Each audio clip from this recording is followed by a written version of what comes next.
Your budget was still under a severe constraint. I mean, I think it's the basic point in terms of being able to... To some extent more so because of the way we had interpreted the rules. And that, I guess, was the point I was making. Now, can we just look at these particular questions of helicopters? It's a critical resource. Every military commander always says they want more. The numbers were drawn down in Iraq after the initial combat operations. Was there pressure to keep them there, to find more? As you say, it's always a scarce resource. We didn't face the kinds of problems in Iraq, at least to the same extent, the kind of problems currently faced by British soldiers in Helmand and in other places. Although there were some IEDs, but there wasn't quite the same pressure. I think that military commanders on the ground, rightly and understandably, always want more equipment, and I don't think anybody would doubt that. Part of the balance that has to be struck, particularly when you're conducting more than one operation simultaneously. But the lack of helicopters meant that the forces were much more dependent on using the roads. Yeah. Now, you've mentioned that the IED problem was not enormous. Well, no, I simply said it wasn't as great. I'm not minimising it. Well, it grew, I think, yeah. is the point. Yeah. So, I mean, although we've said we're not going to go into the detail of snatch Land Rovers, this is where one reason why the forces were so reliant on snatch Land Rovers. So that's right, yeah. But again, I mean, bear in mind as well, although I mean, overall the security of British forces, British soldiers, has to be paramount concern. But also bear in mind that part of the ethos and the more recent tradition of the British Army is to get out amongst the local population, to interact with them, to be seen, not to be hidden in sort of very heavily protected vehicles. So trying to get that balance right, I mean, it's an extremely difficult one, and I don't envy those that are having to take those decisions today in relation to Afghanistan.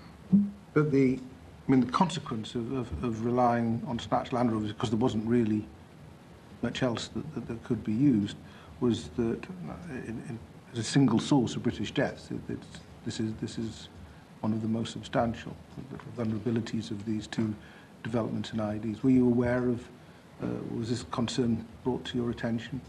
Well, I think it was beginning to develop at the time that I left the department, yes. But no provision had been made for an alternative, or it was going to take time for the alternatives to come along? Sure, it's entirely true. There was a programme for a range of armoured vehicles, and I think included in that was a sort of more heavily protected, comparable vehicle.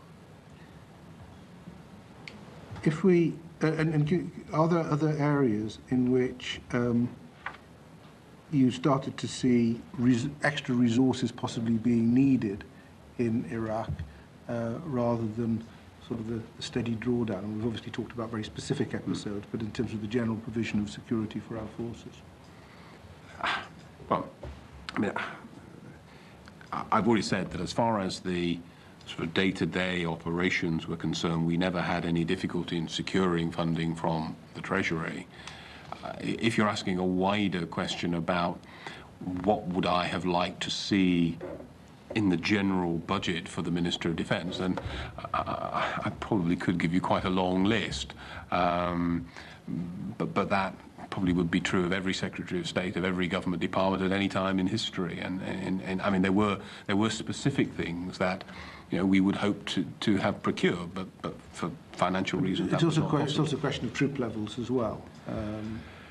Yes, although I think the emphasis, which is often misunderstood, was on specialists, on people involved in signals, communications generally, logisticians. Those were always the sort of shortage trades in the army, because most of the time their skills were very attractive to the private sector. If you can put in a mobile phone system in a place where previously none existed, possibly in secure circumstances, you are very attractive to a mobile phone company back in the United Kingdom. So by and large, it was those kinds of highly skilled people that we were short of. And remain short of. And remain short of. Well, as far as I'm aware, yes. Just my last couple of questions. When we started talking about the budgets and referred to the Strategic Defence Review, that had a planning assumption that there was a medium operation of an enduring nature, and you might be able to do other things as well.